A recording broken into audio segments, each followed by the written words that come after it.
اعوذ باللہ من الشیطان الرجیم، بسم اللہ الرحمن الرحیم۔ السلام علیکم، میں ہوں نوید اور آپ دیکھ رہے ہیں میرا یوٹیوب چینل نوید وائس۔ آج جو واقعہ میں آپ لوگوں کے لیے لے کر آیا ہوں اس کا نام ہے حجر اسود۔ آدم علیہ السلام کو جب جنت سے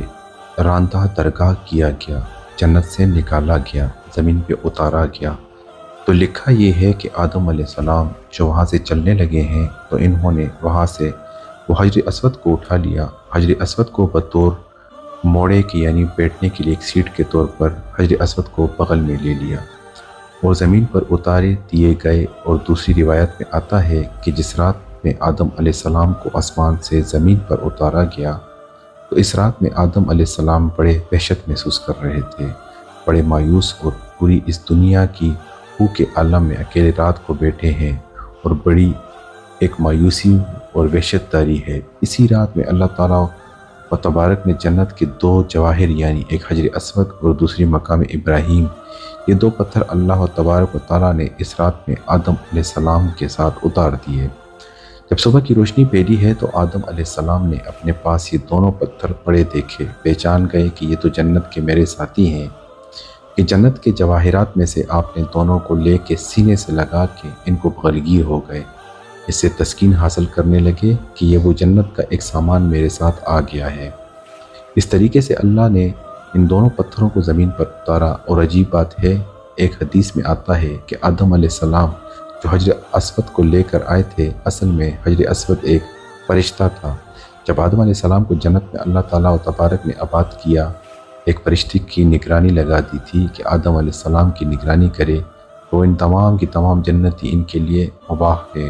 لیکن یہ جو ایک درخت ہے اس درخت کے کھانے سے ان کو منع کیا گیا ہے،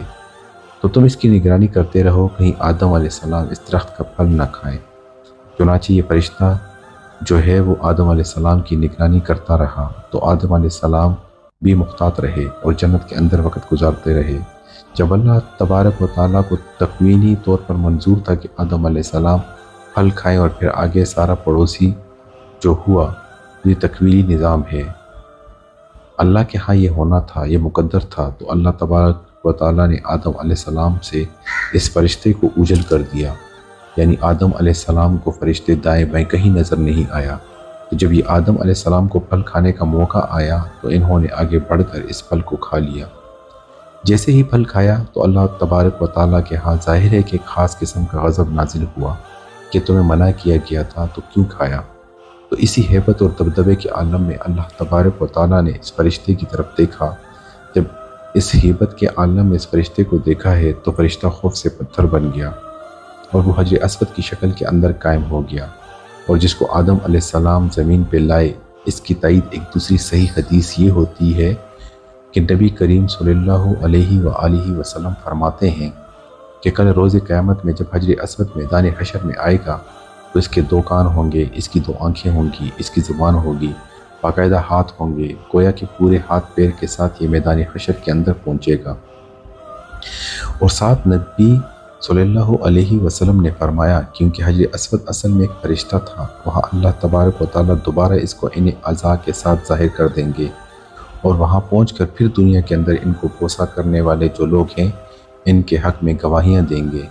تو معلوم ہوا کہ یہ حجر اسود ایک فرشتہ ہے کہ دنیا کے اندر جو لوگ ہیں جو اس کو بوسہ دیتے ہیں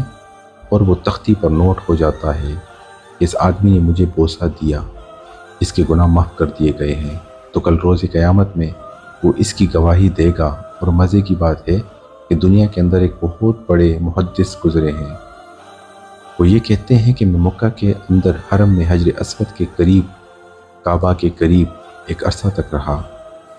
تو میں نے ایک مرتبہ عجیب منظر دیکھا کہ حجر اسود وہاں سے نکلا، حجر اور اس کے دونوں ہاتھ تھے، پھر پیر تھے، اس کے کان، اور پوری ایک انسانی شکل میں نکلتا ہے،